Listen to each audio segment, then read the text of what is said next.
банкын маань хийх үндсэн чиглэлг нь зөвхөн ганц одоо нийслэлийн ч гэж ярихгүй бусад бүх банкуудын үндсэн чиглэлг нь альва хөрөнгө оруулалтын төслүүд шүү тийм. Төсвөр явж байгаа төслүүд биш. Хөрөнгө оруулалтын төслүүд дээр хөрөнгө оруулалтын сан байгуулж санхүүжилтийн хэсгэн дээр нь л оролцох үндсэн чиглэлтэйгээр л ажилладаг. Инхийн тулд хөрөнгө оруулалтын сангаа үүсгэн байгуулалт нь хөрөнгө оруулалтын сан руу одоо бэлэн болон бэлэн бусаар хөрөнгө орж төвлөрлөлээ. Тэр хөрөнгийг удирдахдаа тухайн тэр төслийг хэрэгжүүлж байгаа гүйцэтгэгч компани руу санхүүжүүлэх хэлбэрээр одоо хөрөнгө оруулалтын сангаас гэсэн үг тийм.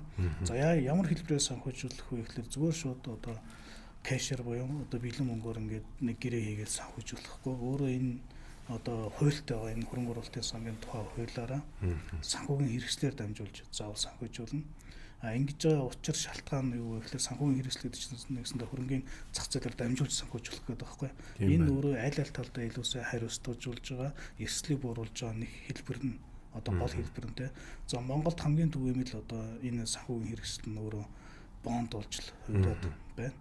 Өөрөөр хэлбэл бид нэр одоо аль нэг талын одоо компани гаднаас хөрөнгө оруулалт хийж жижиг дунд бизнес руу ч хөрөнгө оруулалт хийлээ гэхэд тухайн бизнестэй шууд одоо гэрээ хийгээд тэр одоо бизнес руу шууд хөрөнгө оруулалтаа хийдэг нь өөрөө манай одоо уламжилт одоо хэлбэр болоод байна шүү дээ. Ингэснээр хоёр талын харилцаа өрнөд байна.